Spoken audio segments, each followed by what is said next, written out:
Okay, this one is going to be really fun. Okay, Steven, you were reoccurring on four series at the same time in 1 year. You were on JAG, West Wing, ER, Star Trek Enterprise. Which was your favorite?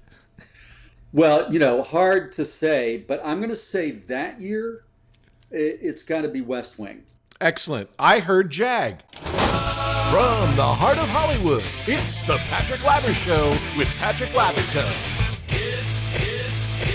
It's the Patrick Labyorteaux Show. Patrick Labyorteaux.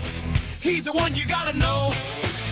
Tonight's episode, Stephen Culp. Patrick Labyorteaux Show. He's the one you gotta know. Okay, guys, you know him as Rex Van DeCamp from Desperate Housewives, Robert Kennedy from 13 Days, and Speaker Haffley from The West Wing. I know him as the guy at the craft service table on the set of JAG. Please welcome Stephen Culp. Yay! Hey, how you doing? I'm doing good, man. How are you? I'm very good. Very good, thanks. Nice to be here. Same here. No, I'm really glad that you're here. Okay, so for those of you who never watched JAG, we were on JAG together. The show ran for 10 years. Stephen was all throughout the entire series. He did over 40 episodes with the show. Yeah, and it was like you were always there. So that's how we basically know each other. But, when you're on a TV show, like your son's name is Joe, my son's name is Joe. It's like you get to know a person. Yeah. Act 1, Beginnings. So here we are. We had a great time on the show. We're absolutely going to talk about JAG, but I just want to let people know who we're dealing with here. Let me just look at this. You have over 133 credits on IMDb, and that's the credits for the show. So for like JAG, that's one credit of the 133, but then there's like 40 some episodes of that. Same with West Wing and all these other ones.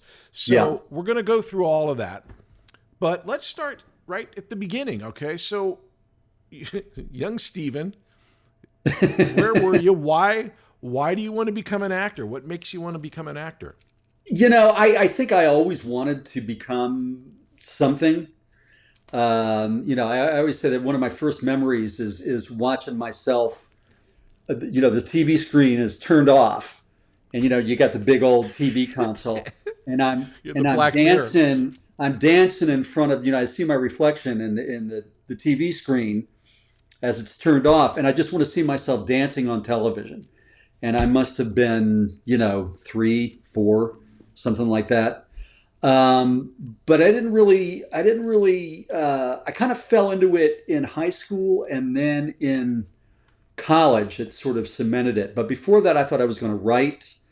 I was playing guitar. I was performing in different little bars and stuff and working on writing my own songs. And then I kind of got shanghaied into doing this.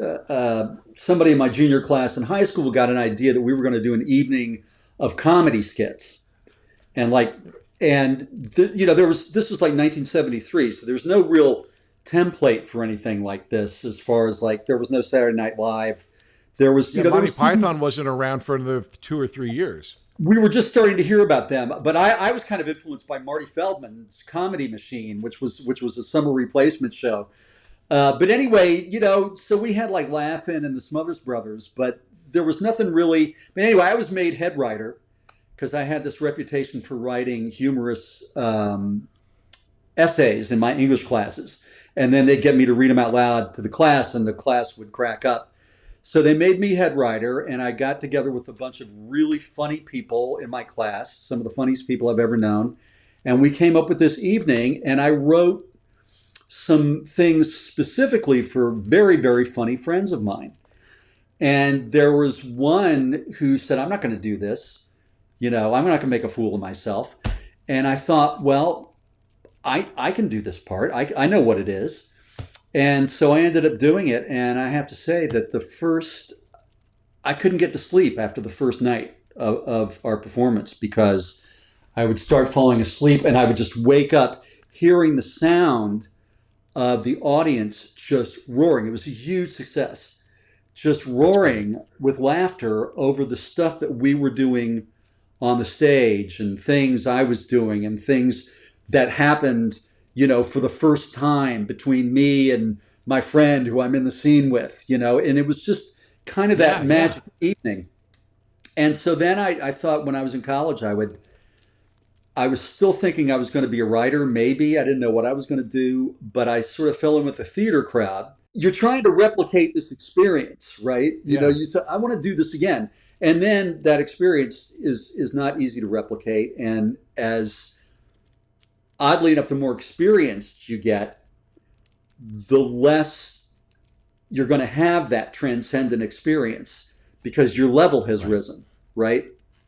So if you're in a play, your great performance in week 1 is going to be like an average performance in week 4 because you don't stay the same and because things keep rising up and your level rises. So that transcendent experience you're chasing is more elusive. If you replace acting in that story with a drug, you've described addiction, where you have that flush of, oh my God, this is a great drug, and then you want to replicate it, but your tolerances get higher and higher. How do you transform that to a professional actor in Hollywood? I went to England my junior year of college, studying English literature, and I was at the University of Exeter in Devon, and there was no real outlet for doing theater that there was at William & Mary, where I was going in the States. And I started to find that I really missed it. And then I would go off to London periodically and see plays. And I'd never actually even seen a professional play before. You know, my first one was Equus. You know, I'd seen some community theater. For anyone who hasn't seen Equus, isn't there a long, like, nude scene? Yeah. I wonder if that's the play you want to see your first night alone in a foreign country. I'm not sure. Right. But it was something. But I saw a bunch of amazing stuff, and I found I really missed it. So I remember I wrote a letter to my mom and said, you know, what would you think if I pursued this as a career? You know, because I was worried. You know, I thought that's a really crazy thing to do. And she wrote me back this letter that was so supportive and wonderful. And then my father, my parents had been split up since I was about 4. But my father, who you would think would be very different from my mom, very sort of practical businessman, you know, conservative, also was 100% supportive the entire time. And I realized as I got into the profession that I was really, really lucky, because a lot of people who got into it didn't have that support from their family. So I decided when I went back to William & Mary, a friend of mine who was actually he was an upperclassman who was like a mentor of mine. And he had gone to Brandeis graduate school in the directing program. And so I applied to Brandeis and I applied to UCSD. And so I got into the grad program and I spent getting an MFA in acting in theater arts. And I thought, well, you know, at least I'll have a degree to fall back on, you know, if this doesn't work out. I got up there and realized that I knew nothing about acting. And I spent the first year and a half thinking I'd made the biggest mistake of my life. And it was a dark time. Along about midway through the second year, the work started to click in. And that was the sort of turning point for me. I just knew that I wanted to do this thing. And one of my teachers, our movement teacher who directed me in several things there, was Cheryl G. McFadden, better known as Gates McFadden, who later became Dr. Crusher on Star Trek The Next Generation. And she was, unlike a lot of the people at Brandeis, she was very connected into the New York theater scene. And we would do these things called the League auditions for all these agents and casting directors. You know, I got a lot of nibbles from casting directors. And so I went back to Massachusetts, and Gates McFadden said, so how'd the leagues go? What happened? And I said, well, I got this and this and this, you know. And she goes, you need to go down to New York tomorrow and start following through on this. And I was like, really? So as soon as I could, I took a bus down and I met with a lot of the agents who'd expressed interest. And they were all very encouraging. And all of them said, oh, well, we've already signed everybody, you know, but you know, good luck. So finally, after a couple weeks of just, you know, rejections, I finally called the last guy that I had been putting off, a guy named Paul Decker. And Paul's like, "Where have you been? I've been waiting for you to call. What's been the problem?" Wow. So he sends me up sort of immediately for an audition for a soap for the casting director. That turns into a callback, and then that turns into a screen test. And I end up doing the screen test, and I don't get the screen test. I don't get the role. But then a month later, the phone rings, and it's Paul. And Another World, which is the soap, has offered me a 3-month contract role that begins in the winter based on my screen test. I got to New York in September, and by January, I had a job and an agent.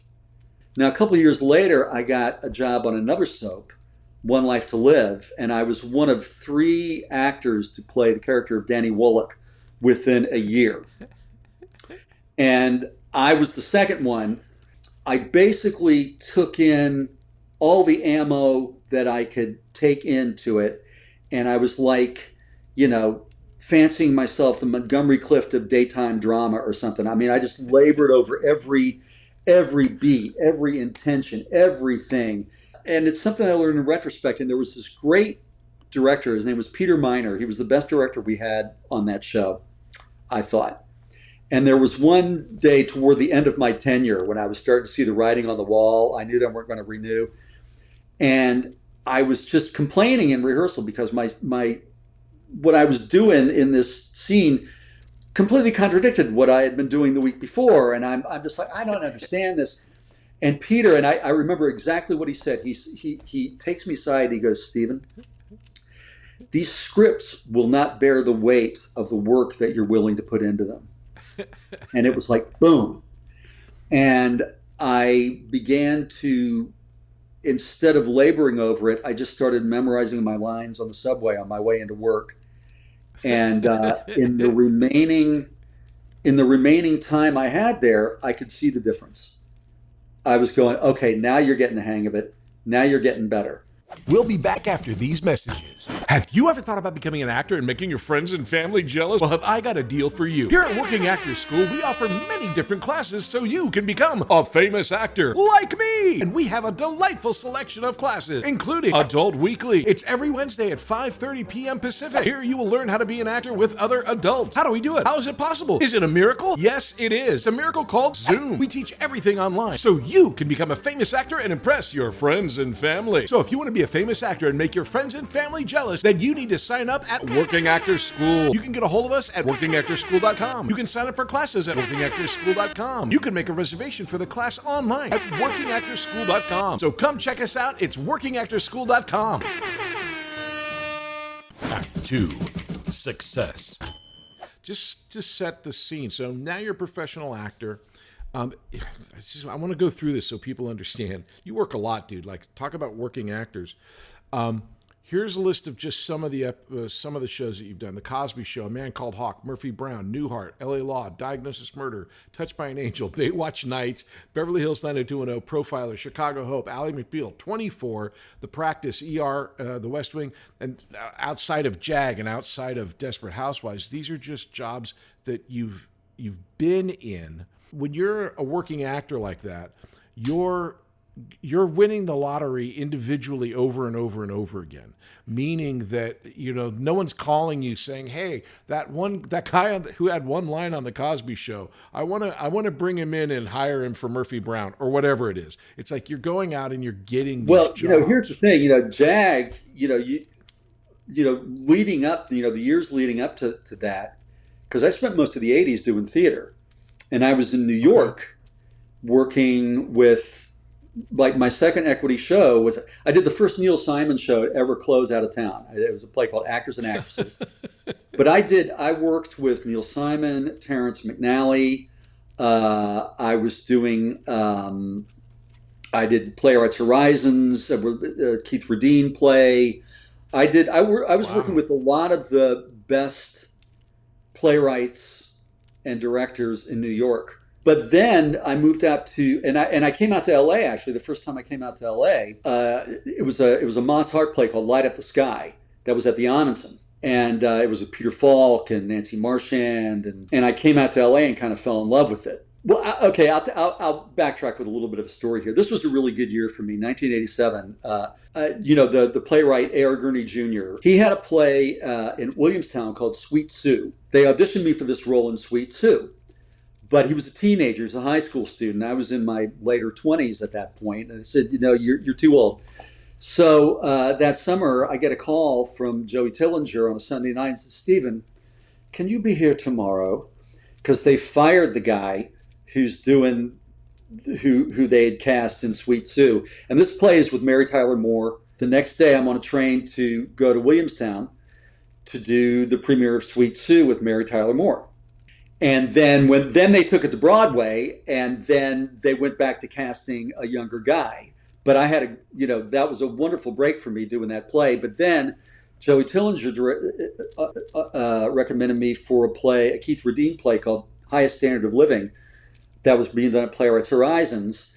The lead, Griffin Dunn, had stepped away to do a movie, I think, with Madonna, and they were scrambling around looking for the lead. I went into audition. I got cast.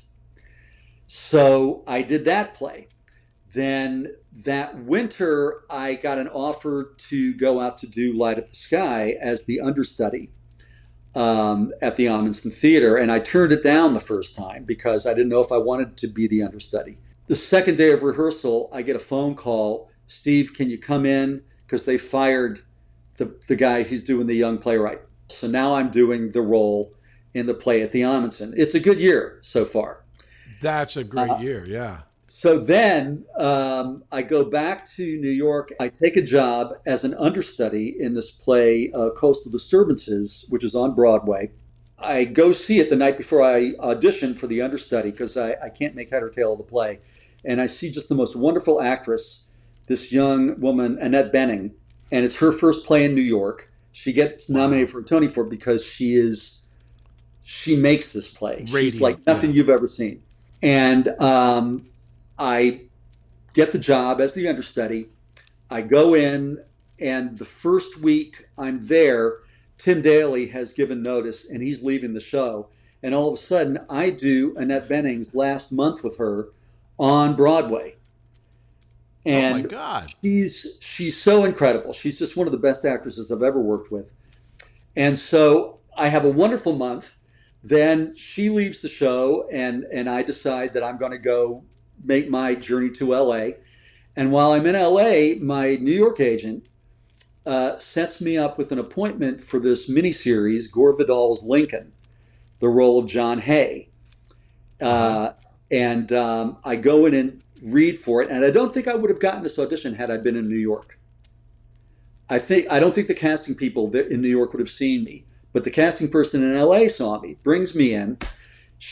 I hit it off with her, and she brings me in to read for the director the next day, Lamont Johnson, who's like one of the great TV movie, many Emmy-winning TV movies of that certain summer and Wallenberg, and just so many are associated with Lamont Johnson. I meet Lamont, and Lamont's looking at me. He goes, "Wait, I know you.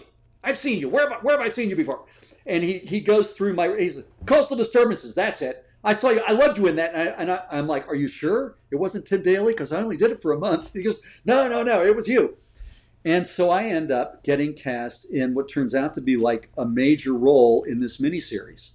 So I go back to Richmond, and while I'm working on this miniseries, which is my first big TV job, there's this lovely costume wardrobe assistant that I meet and hit it off with, and we start dating, and that's my wife, Barbara.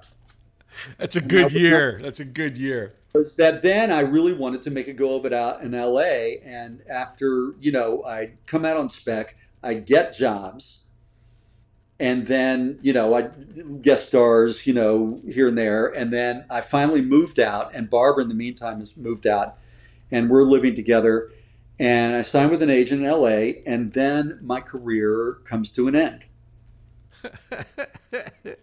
I can't get arrested for like 3-5 years. I must be auditioning well because I keep getting auditions, but Right. I can't get a job. And I finally, and I was doing a lot of small theater for free. And then just against all odds, it was through the theater. I ended up doing, going to the Humana Festival in Louisville and doing the new Tony Kushner play. And then I ended up doing Angels in America up at ACT, and one of the best Nice. in San Francisco, in one of the best productions, best directors, best play I've ever experienced in my life, and just kind of came back as a new person and a new actor. And it was a year after that I got the job on JAG. And that was sort of, Wow. so JAG. Okay, was so sort how of did that happen? So the beginning you've of the got all these comeback. credits, but we can talk about a bunch of different things, but since we're there, what was your story with JAG? How did that come about for you? What was your experience with getting JAG? Well, it was kind of rolling off my experience doing Angels in America. The director he worked with doing Angels, Mark Wing Davey, if he gives you notes, he's right. They're hard for you to see. Right. But you can see that he's right about everybody else. So he must be right about you. And but he got us to a place of what he liked to call this sort of dangerous, spiky spontaneity. But he was also very meticulous. We all did these exercises the first week of rehearsal, so we would all get on the same page. They were called actioning exercises, and they were very specific. Where, say, you take a scene, and you basically, for every line or for every sort of new thought or whatever that you have in the scene, you come up with an active verb for it. And so, meaning that it's got to be something you can do to another person. So you can't. So to apologize is not an action, because you can't apologize another person. You got to figure out another verb that'll make it active, something you're doing to somebody. And then this is the big wrinkle: you can't repeat a verb in a scene. Oh, so wow. you can't. Yeah. So it seems very technical, but what it does when you start getting the hang of it, it actually just kind of It activates. It activates your work. and expands, and all of a sudden, there's all these other possibilities that you may not even have considered. So when I went back to Los Angeles, I started trying to work this into the way I approached the work I was getting. And I did a few jobs on TV where I felt like I was starting to get the hang of it. So I get this audition for JAG. Yeah, let me get everybody up to speed here. So JAG was a TV show, a military law show on NBC that was a cross between A Few Good Men and Top Gun, where like Harm, the lead, was a fighter pilot and a lawyer, and on NBC it was like an action adventure show. They got canceled, and then CBS picked it up. Don Belisario, who created it, kind of revamped it, added John Jackson as the JAG, added myself as the assistant, and then added your character into this broader, more of an ensemble type of show than just like a Magnum PI type of show. I watched the pilot because I saw, pictures of David. He was just impossible not to notice. I said, well, this guy seems interesting. And then when I was home for the summer, my stepfather was watching it because it was his type of show, so I was familiar with it. So I get this role, and on paper, it reads to me, the role is this guy Webb, who it turns out he's with the CIA, but at first he's just presented as a guy from the State Department. And on paper, I only have one scene to go on, but it looks like he's going to be what I call the asshole in the suit role.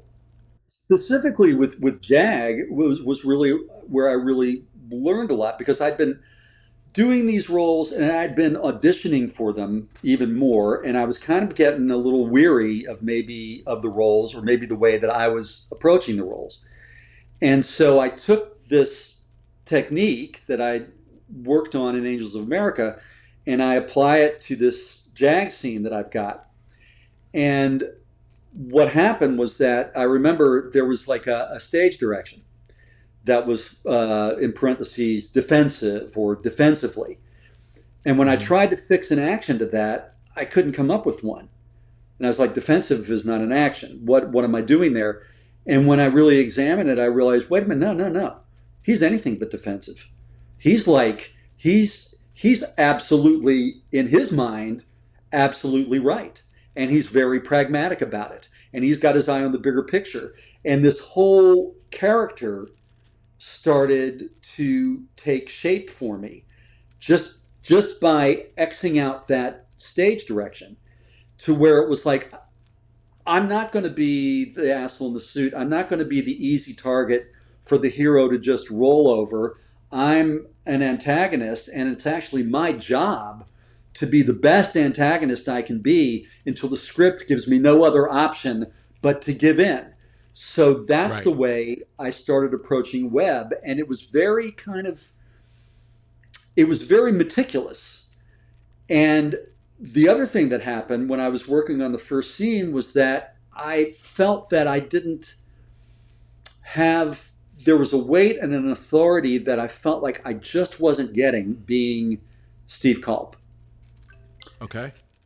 And so I just kind of arbitrarily cast around for, there was an actor that, I'm not going to say who it was, but he was on a TV show at the time that my wife and I liked, and he had this very propulsive way of speaking and doing speeches that would just, plow forward relentlessly until he got to the point or to the end.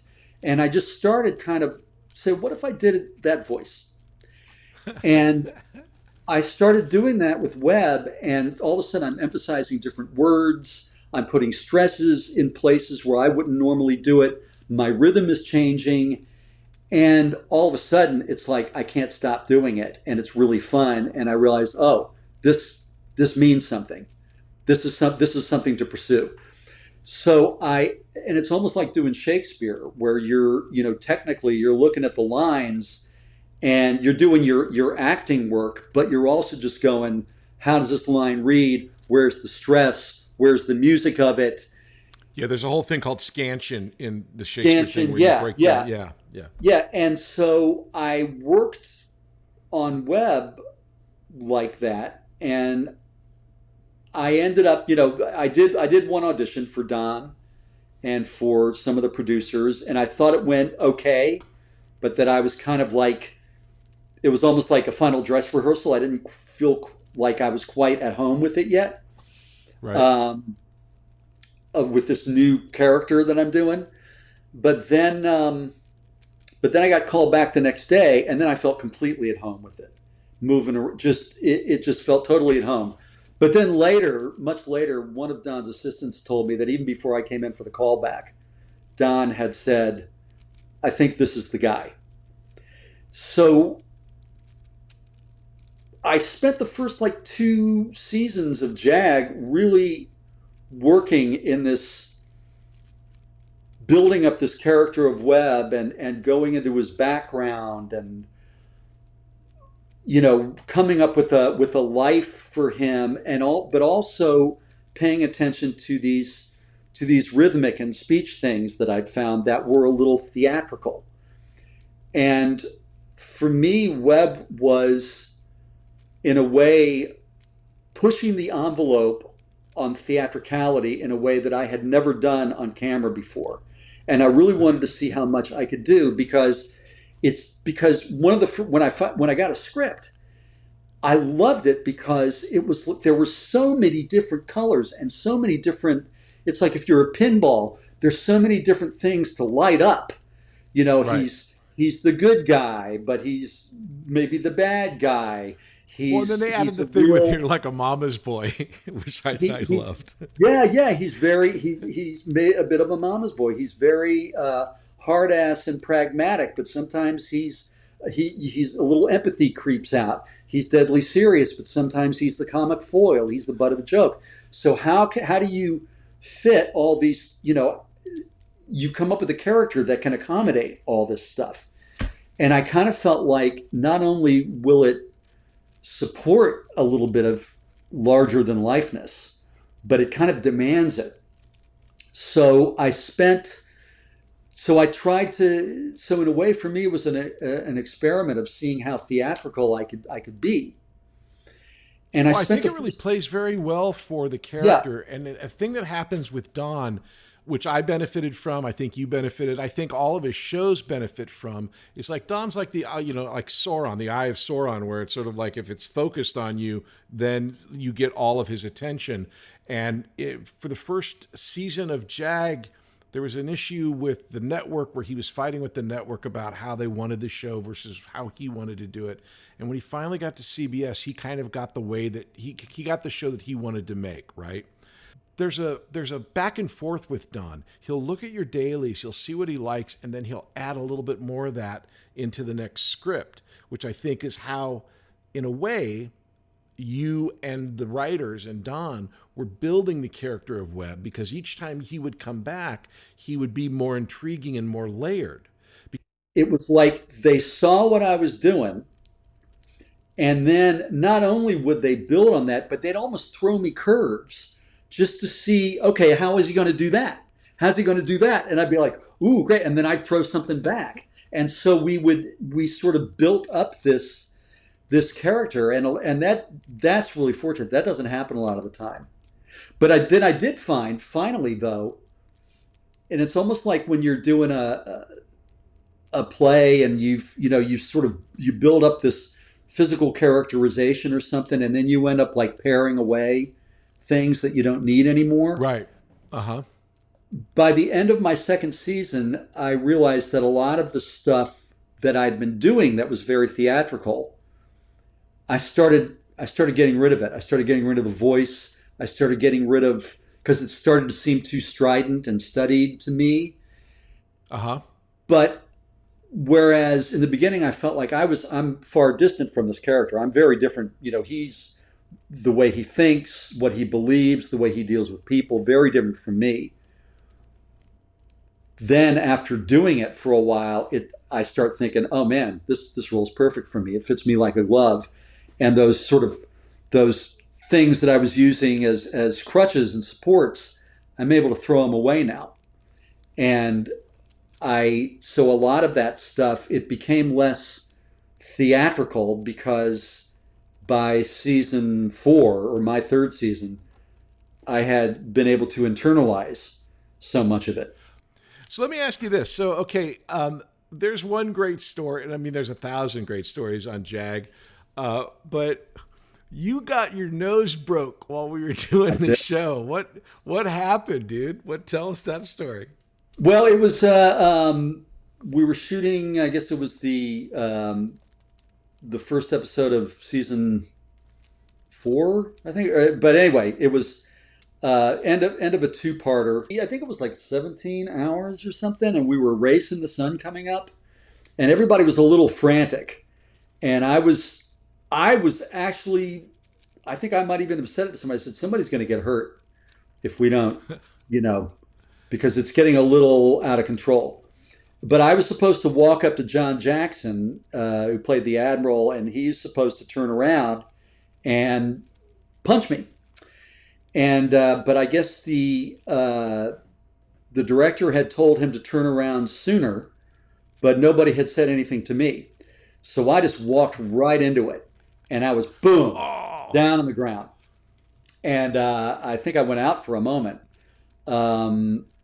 John's not a small guy. John's not a small guy, and I think he just sort of clipped me. But yeah, I had my nose broken, and it was, I just started the caring, loving, really responsible executive producer terrible. Donald P. Belisario. What did he send you the next day? They sent me, the production sent me like a big fruit basket and stuff like that, but it also had a Friday the 13th, Jason mask on it, which was for fun. Later productions to protect the play. Yeah. Okay, so again, your credits here are so huge, dude. I just want to hit a couple of other things. During this period of time, during JAG, I remember your process for 13 days. Okay, so 13 Days is this movie where you play Robert Kennedy. Weird connection. I played Teddy Kennedy in another TV movie, so we've played brothers. Wow. And you've played Robert Kennedy twice. Okay, Twice, so you were Norma Jean in Maryland and in 13 Days. Were those ever connected? Did they like see you and Norma Jean and go, oh, bring him in? I didn't, I had done, Norma Jean in Maryland was just like basically one scene, with me and Mira Sorvino. And, I did like an inordinate amount of, study and work just for this one scene. But I didn't mention it when I went I spent pretty much a whole summer auditioning for 13 Days. I remember it was like brutal. It went on for a long time. And I know they were offering it out to other people. But I think, anyway, I spent a summer auditioning for this, and I didn't mention to the director or the producers that I'd done Norma Jean in Maryland, because sometimes if you've done a role before, it might set them against you a little bit. Yeah. We don't want somebody who's done it before. But then I found out later, after I got the role, that they knew that I had done it. But then Bobby Kennedy in 13 Days was like the third lead in the movie, with Kevin Costner playing Kenny O'Donnell. JFK's Bruce Greenwood was your brother, right? And Bruce Greenwood, just brilliant as JFK, and it's all about the Cuban Missile Crisis in 1962, and it's 13 days of that. And Bobby's just a wonderful part, but like a lot of parts, I feel like it's sort of the stealth part. I think people would turn it down because they didn't realize what a good part it was. But he's throughout the movie, and then he has the sort of climactic scene negotiating with the Russian ambassador. But it's a marvelous role. Kevin Costner's notorious for his dealing with directors because he's an Academy Award-winning director by himself. How was it to work with Kevin at that point? Because was this before JFK? He'd already done JFK. He'd done JFK. Yeah. Basically, we would gather the actors together while one scene was being shot, and the actors who were coming together into the next scene, if it was a conference table scene, we would all get together and we'd read and discuss the scene back and forth. So we would all be sort of on the same page when we got onto the set, and we'd have talked about ideas and just gotten things generated. And so we took that idea. We said, well, let's talk about it with Kevin on Monday, because we talked over the weekend. And then we got together with Kevin, and he was already like coming to us with the same idea, basically. You're working with Bruce Greenwood, who is a extremely talented actor and highly regarded in the business. Yes, he's famous, but he's not Kevin Costner famous, okay? But everyone, if I would die to work with Bruce Greenwood, right? Because he's so great. Then you've got Kevin Costner, who is a full blown out literal movie star. Movie star. You're playing Robert Kennedy. Bruce Greenwood's playing JFK. Kevin Costner's playing Robert McNamara. In that dynamic of characters, you two... Dylan Baker's Robert McNamara. I'm sorry. Ken O'Donnell, yeah. Ken O'Donnell, sorry. In that character situation, the two brothers, the Kennedy brothers, are the most powerful in the scene, okay? But on set, Kevin's the most powerful of all, over the director, over everything. Here's my question. How do you negotiate, A, being the new guy, working with Bruce Greenwood and Kevin Costner, where your job is exactly the same as Kevin Costner's? You're an actor. He's an actor. But he's a huge star. So how do you negotiate being a new guy, working inside the characters where your character is technically more powerful than him, but he's a more powerful presence on the set? What's the negotiation that goes on for you? Well, what you said about the Kennedy brothers, I mean, the brothers were on that set, and it was kind of uncanny, were a force. I mean, it was, people just loved the brothers. People deferred to the brothers. We're not them. And yet you felt some of that power walking around. We had a week of rehearsals before we started shooting. And basically what it turned out to be was that, the Kevin and Bruce and I and the David Self, the writer, and some of the producers, and Roger, we'd be sitting around a table reading scenes back and forth. And then there was the makeup tests, hair tests and stuff. And then finally at the end of the week, we sat down and read with the cast. But one thing that happened during that week was that the script is written in a very factual way. There's not a lot of you bring the character, but the script is facts a lot of the time. And the first place where I just went, oh, that scene, that's Bobby. That's pure Bobby to me, was after we're confronted with the missiles. Mm-hmm. And we go out on the portico, and it's this wonderful scene.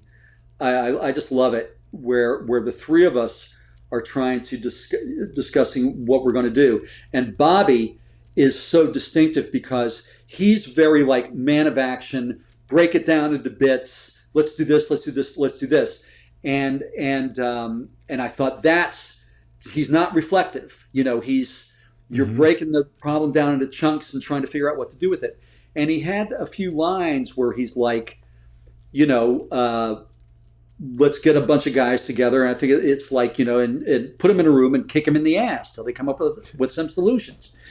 And we're reading the scene, and Kevin wanted to take those lines. And I felt strongly enough about it. And I can see why he did, because they're good lines and he's the star. Yeah. But I, at that point, felt I had been living with this guy, for months now, and after I got cast, there was a month in between casting and shooting where I was just totally immersed. And I didn't feel, it would just be like on any set where I didn't I didn't get angry or something, but I advocated for my lines, and I said, and I was probably more articulate than now, I said, why? I said, because this is so quintessentially Bobby, and this is the first real moment where we see that in the movie, and I went on and on and on. And I got, mm-hmm. I kept those lines. And afterwards, one of the producers said, really glad you did that.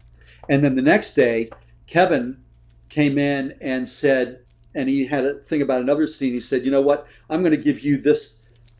You know what I mean? I kind of established myself as... Well, it sounds like you're basing your argument or basing your advocacy for the character as opposed to the personality of the actor. Yeah. But that still doesn't change the fact, in that moment, what's driving you to push back at Kevin Costner? I mean, that's hard. I think I really felt that was an important scene for Bobby. That's the argument I went in with, and I didn't really I didn't stop to think, not to advocate for it. Right. I just did. So after, I said that, the day after I managed to retain my line. Then he showed me this other scene that said, I think in this scene, we're going to have you saying this and this and this. He was like giving me more stuff. And then I shot all my huge solo scenes the first week. And my scene with the Russian ambassador at the end, and Kevin leads me in.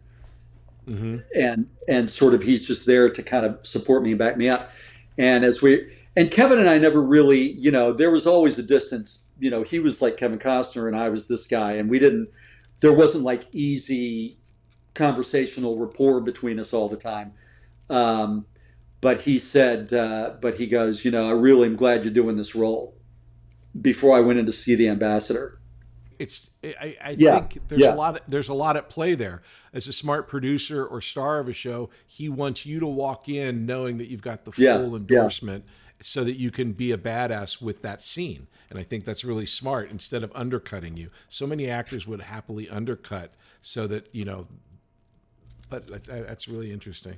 We'll be back after these messages. Hey there, I'm Patrick Labyorteaux, and I've been an actor since I was a little kid. So I know what it's like to be a little kid actor. So I have a class here called Youth Weekly, and that meets every Tuesday at 5:30 p.m. Pacific, and it is an awesome class if you are young and want to learn all about acting. We have a great set of kids, and it's taught on Zoom, so you can do it from anywhere. You can do it on your phone, you can do it on your laptop, on an iPad. It's awesome. I've had kids take a class while they were in the car coming back from soccer practice. I swear to you. So if acting is in your blood, come to workingactorschool.com and check out the Youth Weekly class every Tuesday at 5:30 p.m. Pacific. I'll see you there.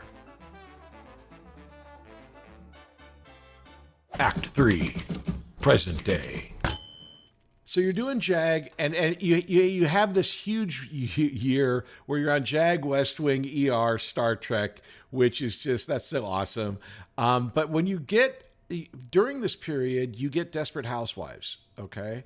And I remember we went to, I think it was a JAG rap party, and you had just, Desperate Housewives had just come out, and it was like the hugest, like splashiest hit ever. And I came over to you, and I was like so excited for you. And I'm like, well, man, you made a good call on Desperate Housewives. It's a huge hit. You're going to run forever. And you're like, haha, yeah. And you couldn't say anything. But at that time, I think you knew that you had died. And so it was sort of like one of those things that it was like you couldn't say anything about it. My father went to the rap party with me, and he was also in town when I got, called in to the producers so that they would tell me that I was going to die at the end of the next episode. But I couldn't remember when the. I'm sorry, I jumped over all of this information. So Desperate Housewives is this huge hit. You played Rex Van DeCamp, Bree's husband, Bree Van DeCamp, Bree's husband, and you were like the quintessential white American, living the dream, and it looked like you were set to be on this huge big hit, Desperate Housewives, meaning that they have to have a husband to be a housewife, and then you find out that you're the very first person to get killed. Well, that's the first. Like? Christine. Oh, right, the voiceover lady. Brenda Strong. Brenda Strong, but also Christine. I'm forgetting her last name. There was a death of one of the recurring characters over like Thanksgiving. This is what happened with Desperate Housewives. They found the pace, right? And so they were doing season finale things for November sweeps. So I think like middle of the first season, not even the middle. And it was, I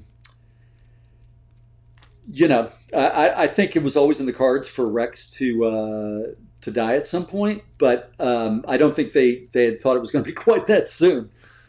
Okay, so business minute for a second. So you go up for a show like Desperate Housewives. If you're a regular on a TV show, there's a huge process, because if they know that you're going to be on the show for a long time, you need to have a contract. Did they sign you to a regular contract for that show? Oh, yeah. Oh, God, this is getting worse. So you're signed on to this brand new show. It turns out to be this big hit. You think you're on the show, and then they bring you in. How did you find out you were going to die? I had spent the weekend. I went up to Las Vegas for a celebrity poker showdown with a Desperate Housewives table with our friend Andy Newman produced, and I ended up winning the $1 Million Championship, which I could not tell anybody about until the show aired the next fall. And my father was in town, and he went up with me, and it was this great weekend. And then we get back Monday morning, and I'm back not even an hour, and the phone rings. And it's Desperate Housewives wanting to bring me in. Producers want to talk to you this afternoon. And I immediately just assumed. And I just was like, can I just come in now? Just get over it. No. They're not here until the afternoon. So yeah, So this is So I Mark knew it Cherry was- and the guys that ran the show? Yeah, yeah. Uh-huh. I at that time, especially, somebody died every sweeps. People were always dying on shows. And I think Lost, which came out the same year, I think Yeah. they had a couple people die during sweeps. And I was looking around and I was thinking, okay, it's either going to be me or this other guy. And they're probably not going to kill him because he's got this particular storyline. And I had been at a party, because Mark Cherry was always going on and on about how, Bree was based on his mother. And so we're at Eva Longoria's birthday or something. And I'm talking with Mark, and I said, so Mark, you're always talking about your mom, so what happened to your dad? And he goes, oh, he died of heart disease. And Rex was at that point in the script, he'd already had a heart attack, and he was, the pharmacist who hated him was secretly, spiking his medication with poison. And, he was, and literally, if I had a watch, I would have gone, how much time do I have? And I was calling at my agents to go, you know what? I think I'm going to, I'm not, they're going to kill me. And my agents are like, are you crazy? People love your character.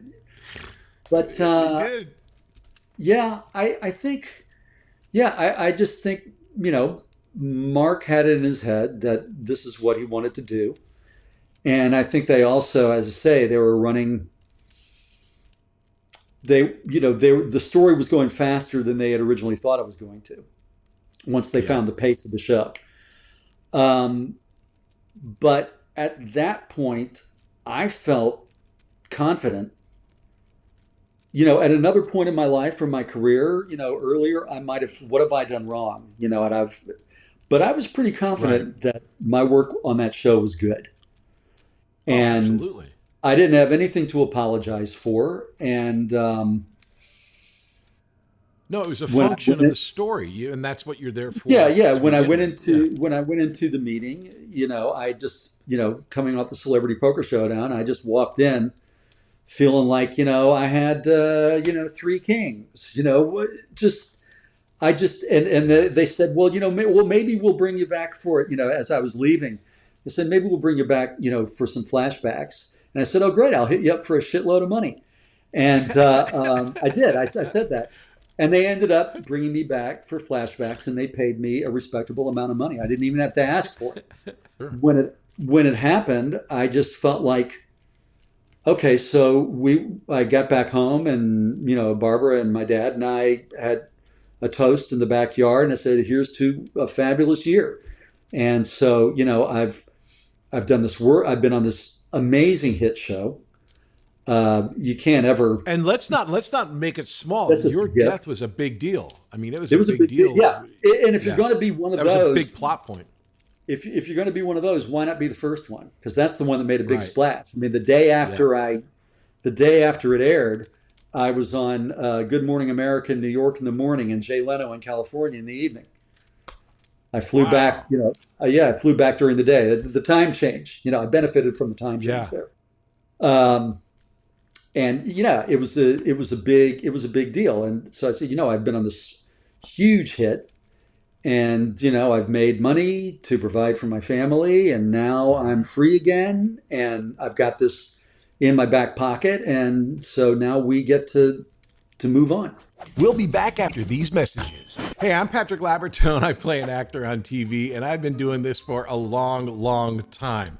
And I know what it's like if you are in a class with people, and sometimes you just want to have that one-on-one connection with the person that you're working with to go over, I don't know, a particular scene, or maybe you have an audition, or maybe you just want the privacy to try stuff that you don't really know is going to work and not have anyone look at you.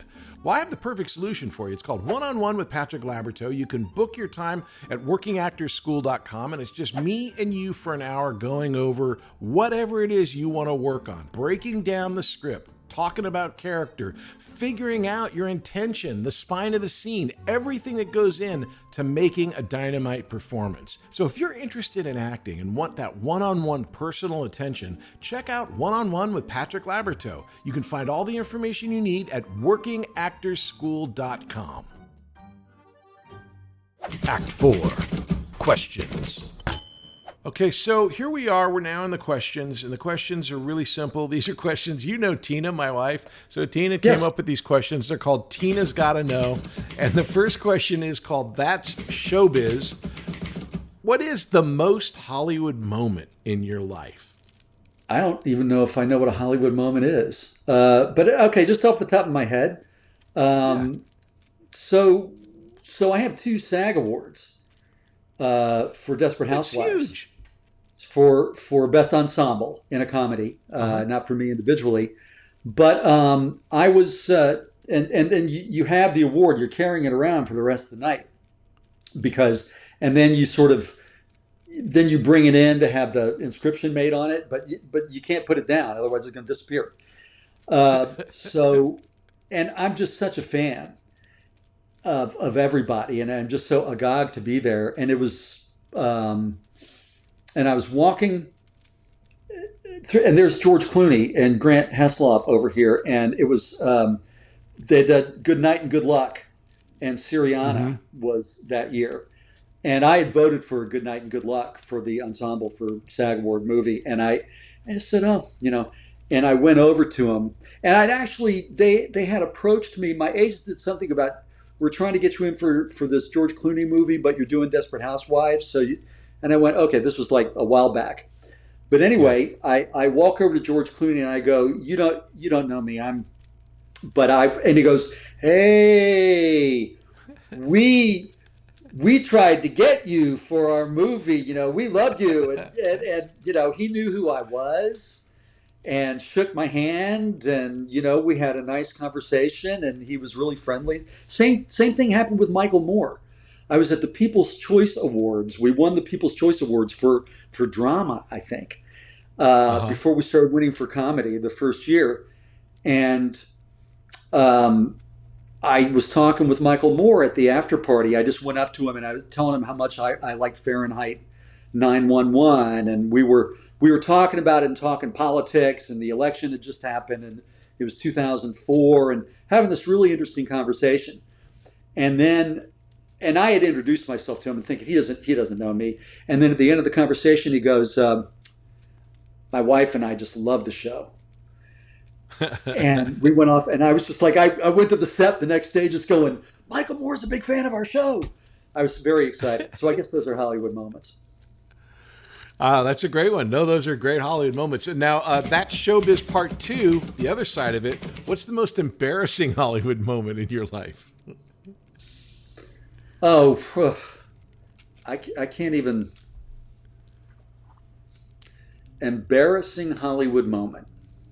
Okay. So here's my most embarrassing Hollywood moment. So I went to the West Wing wrap party the year that I did it, and I saw John Wells, who the creator and amazing producer. I mistook him for his brother and called him Lou. And he goes, no, it's John. Because I hadn't seen him actually on the set a lot, okay? I'd seen Lou. So, and I told that to Bradley Whitford afterward, and Brad was just like... No. Oh, God. My apologies. John wasn't... I think, who was it that created it? It was... West Wing. Aaron Sorkin. But it was Aaron John Wells. Sorkin. Aaron Sorkin. John Wells show. Wells. Right. Yeah. Yeah, exactly. So, okay. Yeah. Man. Yeah.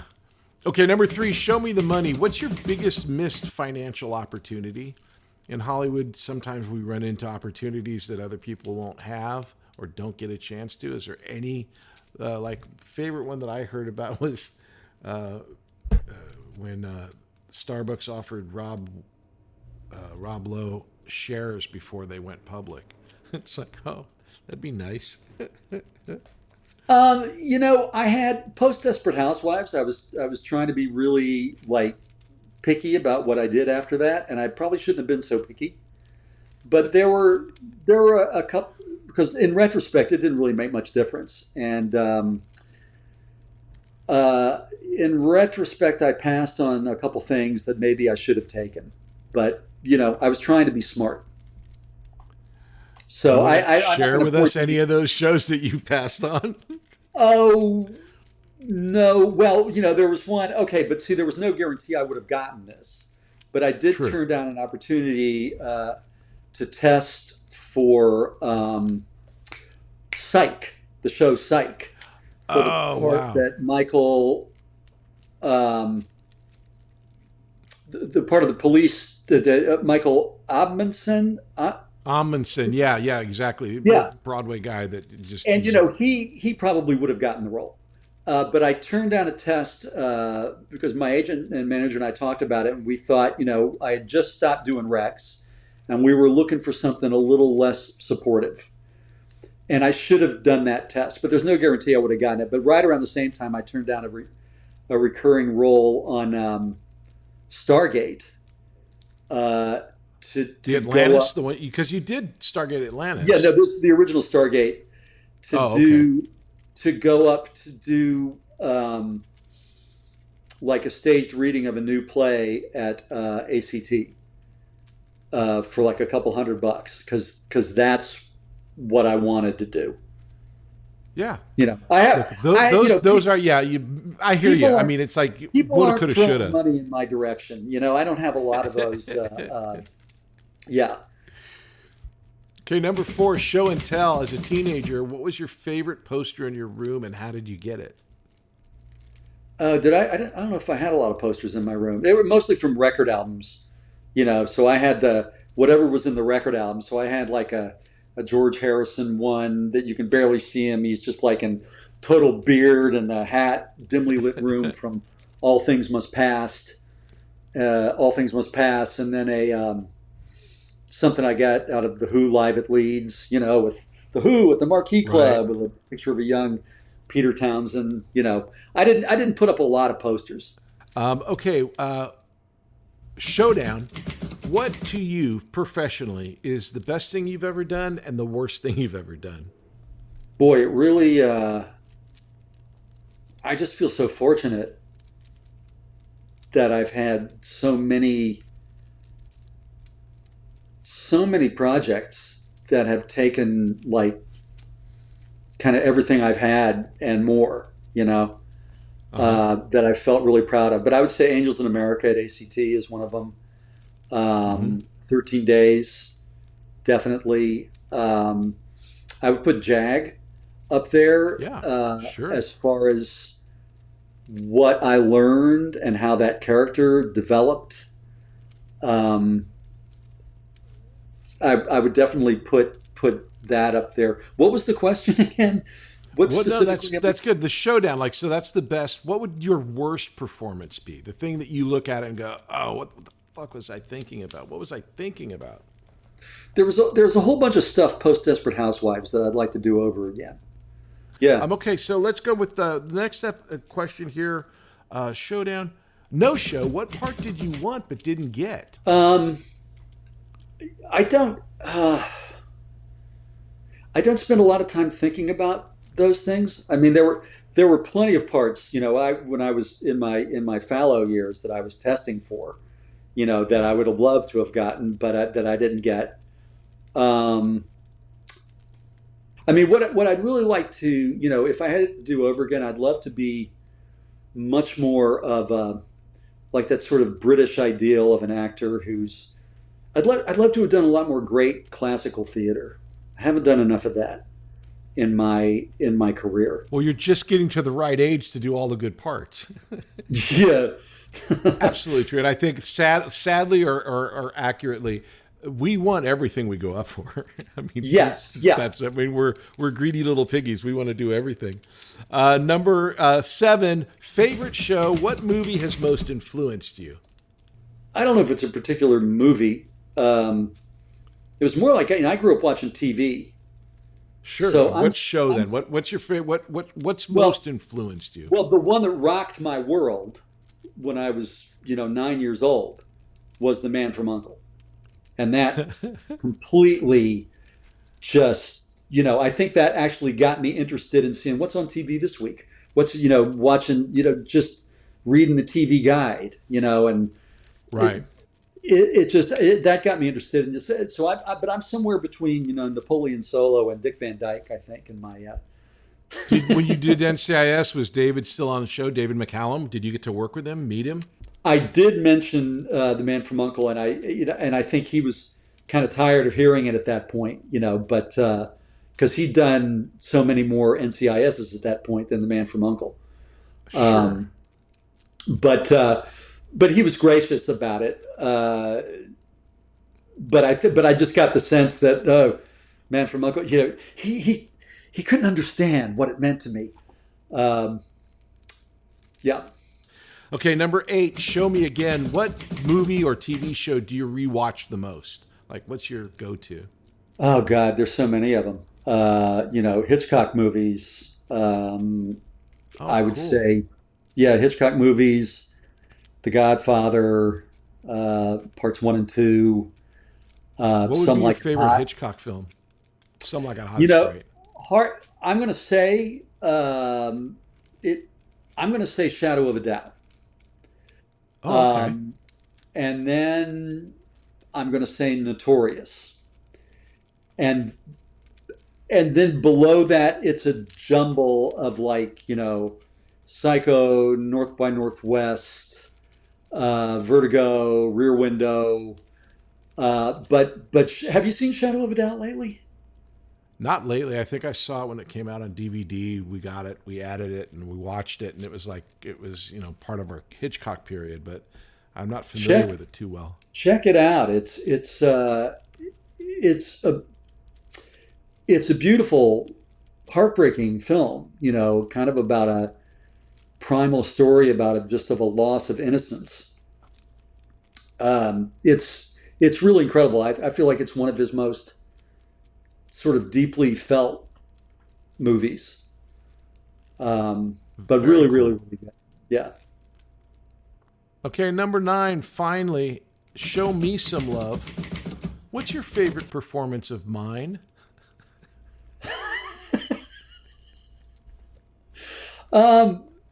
Well, we had this one scene. Do you remember this? I think I was telling you about this recently. It's like the second episode I shot, where we're looking at you're pulling a gag on Webb, and you're sitting with there the satellites staring into the sun. This is how we're spotting for satellites, and you get me doing it with you. And then at the end of it, I realized that you've just been bullshitting me and I'm like blind and stuff. But we did that whole thing. We were literally racing the sun going down, and except for a shot behind us going like this, it's like it starts out long. We're on this ridge in the desert with a truck, and it sort of comes slowly in, and it is one take. And we got one chance at it, and it's a really great, really well played scene. And I remember you telling me that we were out in the desert, on location a couple of days later, and you said, has your agent called you? Because apparently Don saw this on the dailies and thought, these guys, I love these guys. This is great, but it sort of blew him away. So just off the top of my head, that's what I'm going to say.